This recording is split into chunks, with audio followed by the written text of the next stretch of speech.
vamos a hablar sobre que Dios necesita, ¿no es cierto?, probar nuestra fe. Es necesario ser probados. Miren ustedes, Dios siempre va a probar nuestra fe. Y siempre pongo comparaciones. Nosotros como ser cuando vemos que de pronto quieren escoger lo mejor, ¿no es cierto?, de un plantel, ya sea para Juegos Olímpicos o ya sea en el campo del fútbol o cualquier situación, ¿no?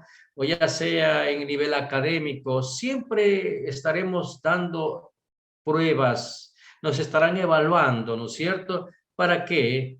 Para poder ser aceptos, para poder nosotros pasar a ese grupo selecto que se está esperando, ¿no? Y así mismo Dios nos prueba. ¿Por qué? Porque necesitamos, ¿no es cierto?, cada día estar siempre con esa visión de caminar hacia lo que Dios quiere que hagamos. Entonces vamos a abrir nuestras Biblias en el libro de Primera de Pedro, capítulo 1, del verso 6 al verso 9. Y vamos a leerlo juntos, ¿sí? Vamos a leerlo juntos. La palabra del Señor dice lo siguiente, dice, en lo cual vosotros os alegráis, ¿no es cierto? Habla de la esperanza que Dios nos ha dado, ¿no? Aunque ahora por un poco de tiempo, si es necesario, ¿sí?, tengáis que ser afligidos en diversas pruebas, para que sometida a prueba vuestra fe, mire, yo quiero resaltar esa parte, ¿no? Para que sometida a prueba vuestra fe, mucho más preciosa que el oro, el cual, aunque perecedero, se prueba con fuego, sea hallada en alabanza, gloria y honra cuando sea manifestado Jesucristo, a quien amáis sin haberle visto, en quien creyendo, aunque ahora no lo veáis, os alegráis con gozo inefable y glorioso, obteniendo el fin de vuestra fe, que es la salvación de vuestras almas. Miren ustedes, en este tiempo que se celebra la Navidad, quizás Dios nos quiere en este tiempo también probar si en realidad nosotros podamos en un momento estar con la familia y hablar sobre esa salvación tan grande que Dios nos ha dado por medio de su Hijo Jesucristo, ¿no es cierto? Porque el fin, dice, de vuestra fe es la salvación de vuestras almas. O sea, el propósito principal de Dios es la salvación de las, o sea, el propósito principal de Dios es la salvación de las almas, de aquellas personas que todavía no conocen a Dios, necesitan esa esperanza, ¿no es cierto? Eso maravilloso que es más que el oro precioso probado con el fuego. Entonces Jesús vino a traer paz, ¿no es cierto?, de Dios a los hombres. Sí, esa es la paz, dice, miren, en este tiempo, ¿no?, hablamos de paz, ¿no?, que la Navidad es un tiempo de paz, pero yo creo que en sí este tiempo también trae mucho sufrimiento, mucha preocupación, de pronto trae también mucha nostalgia, mucha frustración. Muchas familias, ¿no?, no pueden dar de pronto lo que quisieran dar. Pero si tenemos a Cristo en nuestro corazón, Él nos da la paz en medio de cualquier circunstancia. Miren que a sus discípulos, ¿no?, en el libro de Juan, el capítulo 14, 27, le dijo una gran verdad, hablando del mismo Jesús, ¿no? Hablando del mismo Jesús, le dijo, la paz os dejo, mi paz os doy. Yo no os la doy como el mundo la da. ¿Sí? Yo no la doy como el mundo la da. Entonces, miren ustedes, el mundo quiere una paz, pero en realidad, con la situación que vive, con las circunstancias del desconocimiento del propósito de Dios, no pueden encontrar esa paz, ¿no? Por eso dicen, yo no os la doy como el mundo la da, ¿no? Ahora nos dice, no se turbe vuestro corazón, ni tenga miedo, no se turbe vuestro corazón, ni tenga miedo.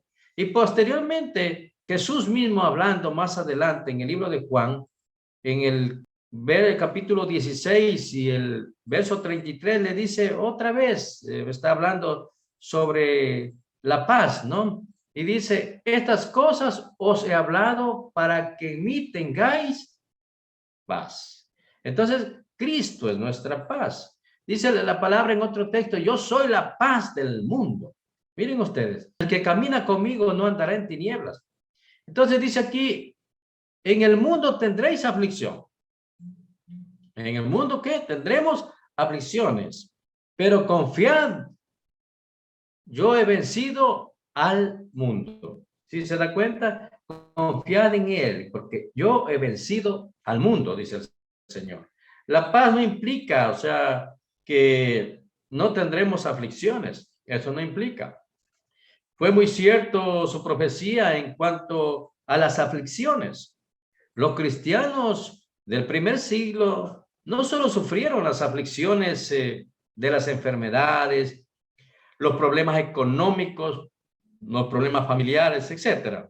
Y que es algo común a todos los hombres, a todo ser humano, no tener dificultades. Los cristianos disfrutaron de épocas donde gozaron de paz y tranquilidad, ¿sí? Hubieron épocas, y estamos hablando de Hechos 9:31, nos revela esa verdad, ¿no? Que hubo un tiempo que también los cristianos tuvieron paz, en un tiempo. En Hechos 9:31 dice, entonces las iglesias tenían paz por toda Judea, Galilea y Samaria, y eran edificadas andando en el temor del Señor. Cuando habla de temor, habla de obediencia, andando en obediencia, en otras palabras, dice del Señor. Y se acrecentaban fortalecidas por el Espíritu Santo. Miren ustedes, fortalecidas ¿por qué? Por el Espíritu Santo. No hay otra forma de fortalecerse en el Señor. Pero así como había paz en ese tiempo, ¿no es cierto? También vinieron tiempos de grandes persecuciones, como ustedes saben. Ellos sufrieron por causa de la fe, por ser seguidores de Cristo.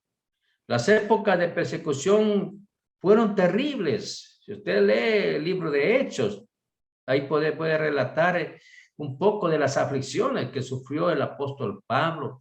Y más adelante las cartas, ¿no es cierto? Las epístolas a los romanos, a los gálatas y a las diferentes iglesias de aquel entonces, ¿no? Ellos sufrieron persecuciones por causa de Jesucristo, ¿no es cierto? Y bueno, en ese tiempo vamos a distinguir tres épocas del primer siglo, ¿no es cierto? Tres épocas. La primera época fue dirigida por las autoridades judías, donde Saulo de Tarso fue uno de los perseguidores de la iglesia y de los cristianos. Recuerden que Saulo de Tarso, ¿no es cierto?, era un fariseo, era un fanático, hablemos así, religioso.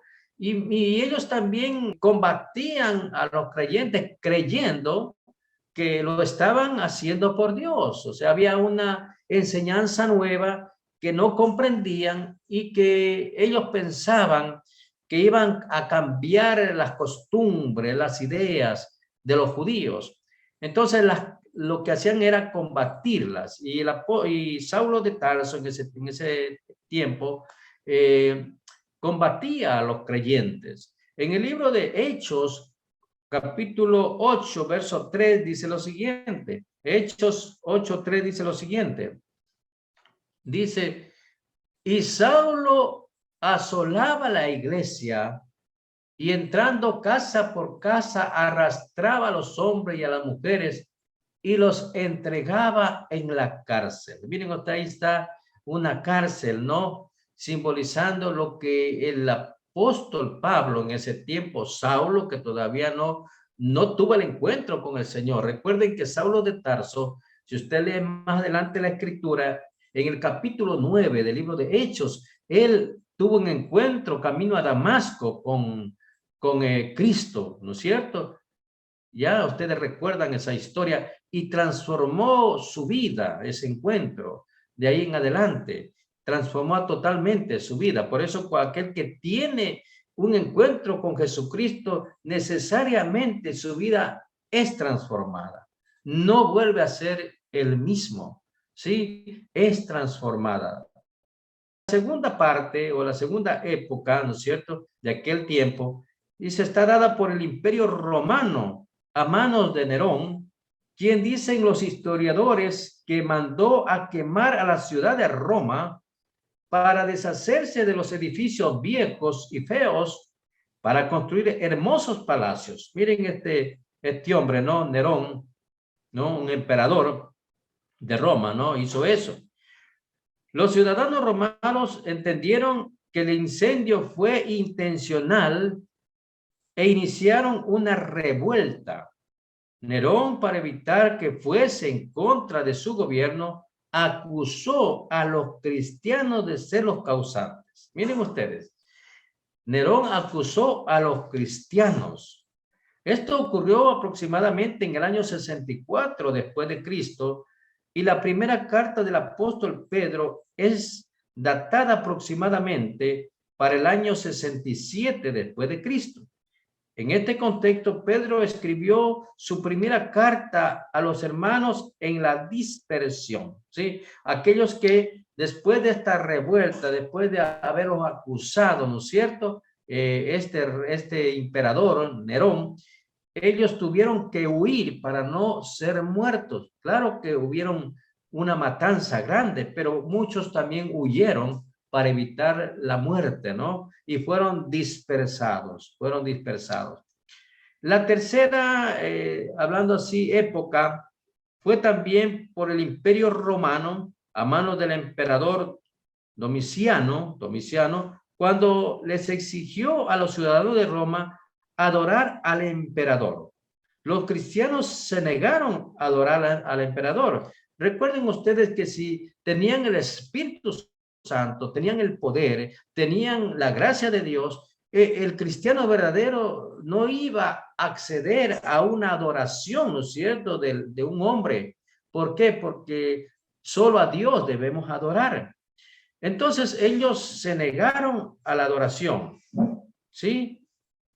Y eso ocasionó también que haya mucha aflicción en los creyentes, en los cristianos. Hay mucha información de qué tipo de persecución y martirio sufrieron, ¿no es cierto? Hay eso, pero por el tiempo no lo podemos indicar. Pero se dice que también fue cruel la muerte de aquellos creyentes que se negaron a la adoración de este emperador.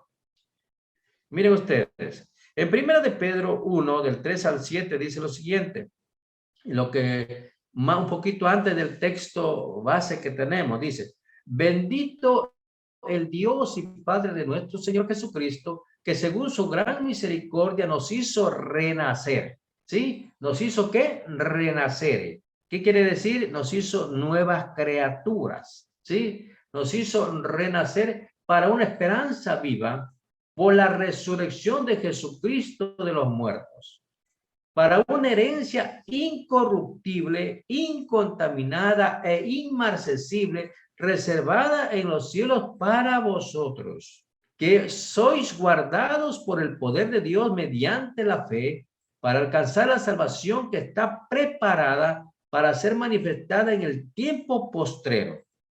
Sí, en el tiempo postrero, en la cual vosotros os alegráis. Sí, y aquí entramos en el texto, en el verso 6 del que ya leímos. Os alegráis, aunque ahora por un poco de tiempo, si es necesario, tengáis que ser afligidos en diversas pruebas. ¿Sí?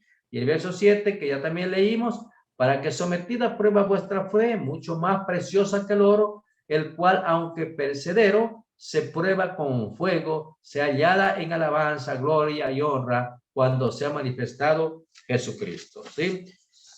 Entonces, el propósito de Pedro en esta carta, ¿no es cierto?, por inspiración de Dios, igual otras cartas dirigidas a los cristianos, era animar, fortalecer, darles seguridad de que Dios tenía control de todo y que si ellos perseveraban, aún en las aflicciones, aún saldrían victoriosos, ¿sí? Aún en las aflicciones saldrían victoriosos. Vemos el mismo propósito de Apocalipsis, ¿sí? Libro que advertía de las persecuciones que vendrían sobre las iglesias, animándonos a perseverar y revelándonos detalles del cielo que no habían sido revelados anteriormente. Vamos al punto 1. Pedro hace referencia a una esperanza viva. Comienza alabando a Dios, reconociendo su gran misericordia, quien nos hizo renacer espiritualmente. Algunas versiones lo traducen, nos ha reengendrado, ¿no es cierto? Y otras nos ha regenerado, ¿sí? Nosotros llamamos a esta célula renovados, transformados, renovados por gracia, ¿no es cierto? Entonces, en primera de Pedro 1:3 nos está diciendo esta gran verdad: bendito el Dios y Padre nuestro, Padre de nuestro Señor Jesucristo, que según su gran misericordia nos hizo renacer para una esperanza viva por la resurrección de Jesucristo de los muertos. O sea, Dios ha cambiado nuestra condición espiritual, ha cambiado nuestra vida, nuestra manera de pensar, nuestra esperanza, ¿no es cierto? Dios tiene que cambiar eso en nosotros, tiene que cambiar eso en nosotros. Ya pensamos diferente, ya no pensamos como el mundo piensa, nos apartamos de las cosas que nos contaminan. Eso debe ser, digamos, lo normal del creyente, que ha sido, como dice aquí la palabra, renacido, ¿no? Que ha sido nacido de nuevo, ¿ya? Entonces percibimos todo de una manera diferente.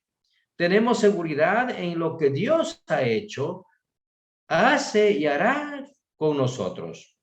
Sabemos la importancia de la muerte de Jesús, su ofrenda, su sacrificio acepto por el Padre. Nos purificó limpiándonos de toda maldad y haciéndonos aptos para poder tener una relación completa, íntima con el Todopoderoso. Vamos al punto número 2. Punto número 2. Para una herencia incorruptible, incontaminada e inmarcesible, reservada en los cielos para nosotros. Miren ustedes, hay algo maravilloso que nos espera en el cielo, según lo que Dios revela en su palabra. A Israel le ofreció tierra que fluye leche y miel. A nosotros nos ofrece el cielo, en el cual nos espera muchas cosas mejores que leche y miel. Una herencia concedida por medio de Jesús. Las propiedades se pasan de generación en generación. En nuestro caso recibiremos la herencia y la disfrutaremos para siempre. Cuando estamos en primera de Pedro 1:4, dice, para una herencia incorruptible, incontaminada e inmarcesible, reservada en los cielos para vosotros. Ahora, cuando hablamos de incorruptible, o sea, es algo que no perece, no se descompone, no se deteriora por el tiempo, es incorruptible, es indestructible, en otras palabras. Aquí también nos habla de incontaminada, o sea que es pura, sin mancha, sin defecto, inmarcesible, no se marchita, no se desgasta, es perpetua, es eterna. El cristiano va marchando por el desierto de este mundo a recibir la herencia que le espera en el cielo. Miren ustedes, cuando nosotros tenemos un criterio ya maduro en la fe y cuando realmente comprendemos el propósito de Dios, podríamos decir nosotros que esta vida no es nada, ¿no es cierto? Esta vida no es nada con lo que Dios tiene preparado para nosotros. En el punto 3 dice que sois guardados por el poder de Dios mediante la fe. Sois guardados por el poder de Dios mediante la fe. La fe es importantísima para nuestra salvación. La convicción, la certeza que debemos tener en Dios, en sus promesas y su poder, manteniendo la certeza de no dudar, ¿no es cierto? Podemos tener la absoluta seguridad, la convicción de que Dios nos está guardando para que alcancemos la vida eterna. Lo que dice Primera de Pedro 1:5, ¿no es cierto? Que se hay guardado por el poder de Dios mediante la fe. O sea, los que no han depositado su fe, ¿no es cierto? La fe bíblica, es imposible que puedan alcanzar la salvación, que está preparada para ser manifestada en el tiempo postrero. Por eso hablamos de la fe bíblica, la fe salvadora, la fe restauradora, la fe que nos cambia totalmente. Entonces, a esa fe se refiere el apóstol Pedro. La pregunta sería, ¿qué significa esto? ¿No es cierto? ¿Qué significa? Porque tenemos problemas. Muchos cristianos han muerto, otros están enfermos, otros tienen problemas económicos, etcétera. Pareciera que el diablo está haciendo estragos dentro del pueblo de Dios. La protección de que está hablando es para salvación. Dios nos está cuidando para no desmayar, para no decaer, para no abandonar la fe, para no caer en el pecado. Nos ayuda para que alcancemos la victoria. ¿Sí? Ese es el propósito de Dios. ¿Por qué? Porque esa protección que Dios nos da es para salvación, ¿no? Para que la fe de nosotros no decaiga. La victoria, la salvación se manifestará, se revelará, ¿no es cierto? Y podremos verla en el tiempo postrero, en el tiempo del fin. Ahora, ese tiempo puede ser mañana, pasado, no lo sabemos, pero tenemos que estar preparados para esa esperanza, ¿no es cierto? De una vida eterna. Aquellos que ya han comprendido eso y están en situaciones difíciles, están en problemas, están en una enfermedad quizás que ya no hay otra esperanza aquí en la tierra. Porque dicen los vivos sabemos que algún día tenemos que partir de este mundo. Pero aquellos que han depositado y hemos depositado la fe en el Señor, sabemos que en esta vida no es todo, que la verdadera vida está después de este tiempo aquí en la tierra. Esa es la verdadera vida que Dios tiene preparado para los que le creen. Esa es la verdadera vida. Vamos al punto número 4, en lo cual vosotros os alegráis. Miren ustedes. Aún a pesar de que estemos en condiciones difíciles, problemas, pero tenemos esa esperanza. Y cuando tenemos, como se dice, esa fe, nos alegramos porque sabemos que vamos a salir de este cuerpo y vamos a la presencia de Dios. Es como cuando nosotros hablemos un ejemplo, estamos planeando unas vacaciones a un lugar hermoso, ¿no es cierto? Nosotros queremos que llegue ese tiempo, ¿para qué? Para alegrarnos, porque sabemos que vamos a estar en un lugar, miren ustedes, ni el lugar ni el más maravilloso de aquí de la tierra puede compararse con el lugar que Dios tiene preparado para los que le aman, dice el Señor. Sí, es algo que no indescriptible, que no podemos nosotros ni siquiera imaginarnos la belleza que Dios tiene preparado para nosotros. Entonces, en medio de la aflicción, aún en medio quizás del problema más grande que tengamos, ¿no es cierto? Nos alegramos. ¿Por qué? Porque sabemos que vamos a partir a la presencia del Señor. El conocimiento de que somos herederos del cielo, de una herencia indestructible y perpetua, de que somos guardados por el poder de Dios, debe motivar en el cristiano el regocijo, la alegría. ¿No es cierto? Entonces, en Primera de Pedro 1:6 nos dice, en la cual vosotros os alegráis, aunque ahora por un poco de tiempo, si es necesario, tengáis que ser afligidos en diversas pruebas. Sí, ¿por qué? Porque a veces las pruebas no son eternas. Hay un tiempo de prueba y hay un tiempo también de bonanza, un tiempo de alegría, un tiempo de que pasó ese tiempo. Y ese tiempo nos ha servido para ser más fortalecidos en la fe. ¿Sí? Más fortalecidos, más fuertes. Y cuando Dios, ¿no es cierto?, en algún momento nos quiera llamar, estamos fortalecidos y estamos alegres. Yo digo así, el verdadero creyente, de que tenemos la esperanza de una vida eterna. El punto número 5, aunque ahora por un poco de tiempo si es necesario, ¿no es cierto? Así dice la palabra, aunque ahora por un poco de tiempo si es necesario.